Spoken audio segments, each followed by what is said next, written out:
monde, bienvenue sur ma chaîne. Je me présente, je m'appelle Viviana. Je suis experte life, love. J'ai créé cette chaîne pour vous transmettre tous mes outils, mon expérience, mon parcours de vie, ainsi que mon expérience professionnelle dans le domaine de la santé et dans le social. Aujourd'hui, je vais vous donner suite à la vidéo sur l'expérience de la mort imminente avec plus ce côté sensation et ce qui se passe réellement. Pour ceux qui ne me connaissent pas et que vous connaissez quelqu'un qui est atteint d'une maladie, qui est atteint de vraiment de difficultés au niveau de gérer et accepter la maladie, de se guérir et qui veut vraiment aller au-delà de... Moi je vous explique en fait comment j'ai réussi à aller au-delà de la maladie et pouvoir en fait arriver à un miracle qui est de stabiliser, voire de guérir certains symptômes de la maladie afin de vivre pleinement ma vie et de trouver aussi l'amour de soi et trouver l'amour, et c'est tout ce que je souhaite pour vous. Donc n'hésitez pas, si vous connaissez quelqu'un aussi dans cette situation, partagez la vidéo, abonnez-vous afin que vous aussi vous puissiez réveiller le guéri ou la guerrière qui est en vous et être le phénix qui renaît de ses cendres, car c'est possible. L'impossible devient possible et c'est pour ça que j'ai créé cette chaîne. Donc revenons à ma dernière vidéo qui est sur l'expérience de la mort imminente. Comme vous savez du coup maintenant, et pour ceux qui n'ont pas regardé cette vidéo, la précédente, je vous laisse aller la regarder. Quand vous savez que vous allez vous faire opérer une intervention compliquée, et surtout dans mon cas, j'étais déjà préparée à mourir parce que le chirurgien m'avait donné 2 mois à vivre. Donc j'avais en fait dans ma tête, et notamment la connaissance de traverser le fameux tunnel. Je savais que j'allais le traverser. Et pour ceux qui n'arrivent pas à suivre cette vidéo, vous pouvez aller regarder l'autre vidéo, la précédente, parce que du coup celle-là c'est plus dans l'émotionnel. Quand je suis arrivée au bloc opératoire, je savais comment les choses allaient se passer. Je savais que j'allais avoir une machine qui allait me maintenir en vie pendant que j'étais dans le coma et en sédation profonde et artificielle. Donc je savais ce qui m'attendait. Vous vous rappelez du film Ghost avec Demi Moore et puis Patrick Swayze? Voilà. Et c'est ça qui se passe. Quand je suis allée au bloc opératoire, c'était 7h du matin. L'infirmière, elle me met du coup le cathéter, enfin le cathéter est déjà mis, elle me met la seringue qui était 50 millilitres, avec bien sûr le produit pour m'endormir, et j'ai voulu participer. J'ai voulu participer parce que il fallait que je sois en contrôle de tout pour qu'en fait mon réveil se passe bien.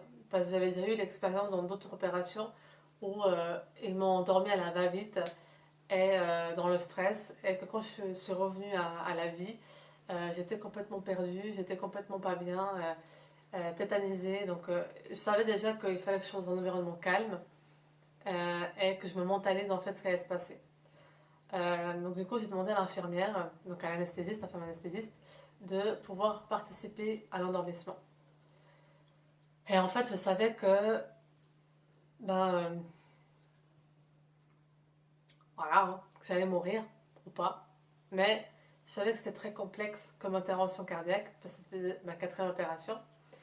Et peu à peu, en fait, ce qui se passe, c'est que quand j'ai commencé à compter en décroissant, donc 3, 2, 1, ce que j'ai fait, c'est qu'en fait, j'ai visualisé tous les rêves que j'ai laissés sur Terre, ici, dans ce monde, à réaliser. Et je me suis endormie en disant, je vais revenir, il faut que je revienne.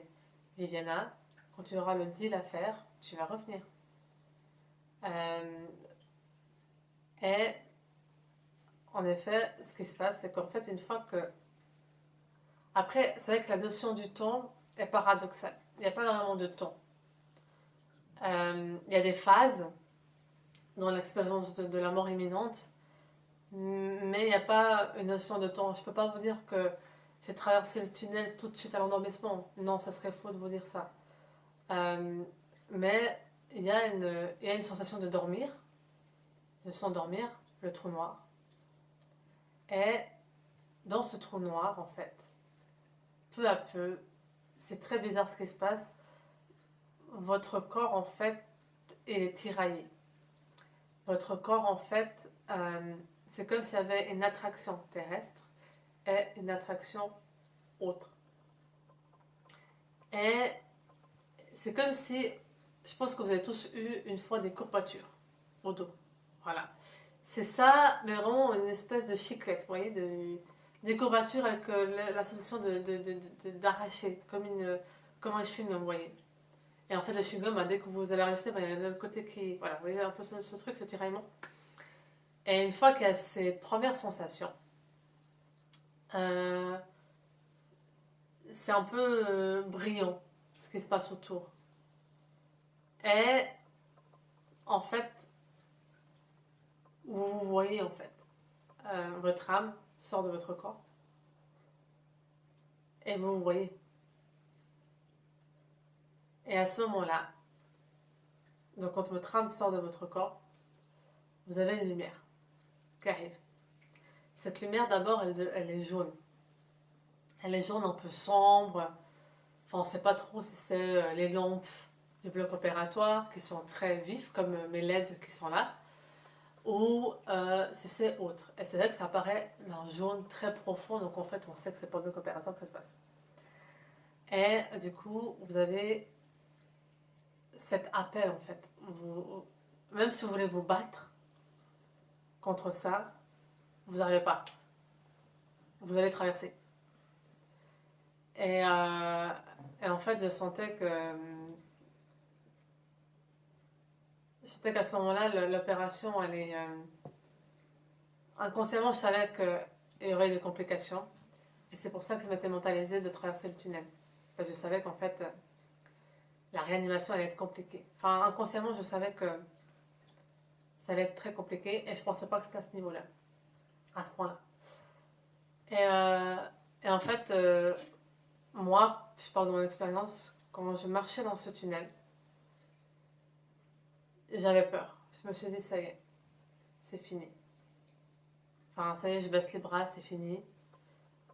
Et, et quand vous voyez votre proche, vous pouvez regarder la première vidéo parce que comme ça vous comprenez, c'est une suite. Quand vous voyez votre proche, c'est très bizarre parce que votre proche qui vous dit de revenir sur Terre, parce que vous n'avez pas fini votre mission de vie et il y a tellement de choses à faire encore dans ce monde. En fait, c'est comme si tout d'un coup vous êtes aspiré. En fait, c'est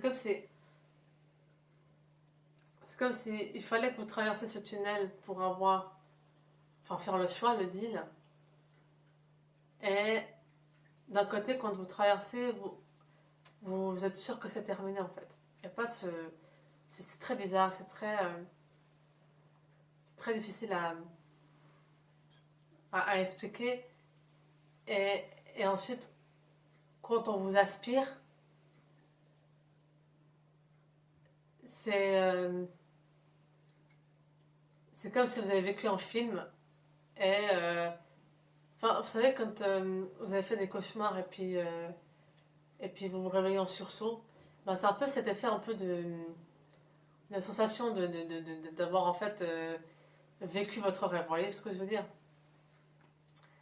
Vous voyez plus ou moins, c'est pas la même chose, mais c'est plus ou moins pour vous imaginer. Euh, et quand du coup j'ai eu cette information comme quoi on me voulait pas, que mon heure n'était pas finie, enfin que mon heure n'était pas arrivée, et que j'arrive en fait, du coup c'est là qu'on m'a réanimé plusieurs fois. Euh, En fait, dès que le corps revient à lui, euh, c'est comme si après ça finissait par un sommeil. Donc c'est comme si ça commençait comme un sommeil et ça finit comme un sommeil. Et ce qui se passe en fait quand on est dans le coma, euh, et que ben, du coup on est entre la vie et la mort, parce que même si l'on revient, en fait c'est très paradoxal parce que c'est comme si à la fin du voyage, parce qu'en fait il faut savoir qu'on entend tout ce qui se passe. Et et quelques secondes, enfin après le ton est très compliqué à expliquer, hein. Le ton est tellement vaste, mais je pourrais dire que du moment qu'il y a cette aspiration, on commence en fait à entendre ce qui se passe autour de nous. Donc il faut savoir que quand euh, on est dans le coma, quand on est dans cette situation-là, on entend tout ce qui se passe. Moi j'étais en soins intensifs et on se rappelle de tout en fait. On n'a juste pas la capacité de réagir. On n'a pas la capacité d'interférer avec les gens parce que notre corps, l'âme elle n'est pas là, hein. Et on est dans le coma, donc en fait notre inconscient ne fonctionne pas. Il est au repos. En fait on entend tout. Moi j'avais deux infirmières qui prenaient soin de moi à tour de rôle, le temps que observer comment se passait la respiration, parce que bien sûr j'étais intubée, expiration externe, enfin, la pompe, etc. Enfin, j'avais toute la panoplie des machines autour de moi. Elles entendaient clairement leur week-end, comment elles ont passé leur week-end, et puis qu'est-ce qu'elles allaient faire le week-end d'après, etc. Et c'est là que je me rappelle aussi de savoir à quelle heure mes parents étaient venus me voir, parce que au CHUV, j'avais l'horloge en face de moi. Et quand j'ai entendu les, quand j'ai entendu les, mes parents venir me voir, j'ai fait un réflexe pupillaire. Et j'avais déjà averti mes parents avant de ne pas parler parce qu'en effet, on a cette sensation de vouloir communiquer avec eux enfin, ce désir de vouloir communiquer avec eux, mais on ne peut pas. Et du coup, en fait, on stresse. On stresse parce qu'on ne sait pas si on est vivant, on sait pas. En fait, jusqu'au moment où on est extubé, on ne sait pas en fait. Même si on a fait le deal, même s'il y a eu tout ça, en fait, on est encore entre deux mondes. Vous voyez ce que je veux dire? On est vraiment entre deux mondes et c'est très compliqué parce que on ne sait pas si on est encore dans le tunnel, on ne sait pas si. Et surtout comme moi, dans la dernière opération, j'avais 5 ans, et en fait, je me rappelle que mes parents me disaient reviens. Enfin, j'entendais en fait leur voix pour me dire de rester en ce monde, de rester avec eux. Donc en fait, pour moi, et à ce moment-là, quand j'avais 5 ans, j'étais encore dans le tunnel et de l'autre côté, en fait, vous voyez. Et c'est vrai que cette fois-ci, à l'âge adulte, j'étais entre deux mondes. Donc c'est vrai que c'était encore plus difficile pour moi de me dire est-ce que c'est réellement eux, est-ce que je suis... Enfin, voilà, dans quelle partie de, de, de, de la situation j'étais. Mais ce qui est sûr, c'est que quand j'ai commencé à aller mieux, les infirmières m'ont extubée. Et je leur ai dit clairement à quelle heure mes parents sont venus, où étaient positionnés mes parents par rapport à moi. Ça a vraiment été pour moi, j'étais vraiment très heureuse de pouvoir faire comme ça et de voir que j'étais en vie et que j'étais là en fait pour partager aujourd'hui avec vous toute mon expérience professionnelle et médicale en tant que parcours de vie. Parce que c'est vrai que... Et puis il y a eu une dernière chose que j'avais demandé à mes parents, s'ils voyaient que je n'allais pas revenir, de mettre de la musique en fait, pour me faire revenir. Le pouvoir de la musique est quelque chose de démentiel. Et c'est le sujet de la prochaine vidéo. Donc voilà, pour ceux qui ont aimé, laissez-moi un petit pouce bleu, ça encourage. Un petit commentaire si vous avez des questions, je me ferai un plaisir de vous répondre. Et abonnez-vous. Ciao, ciao.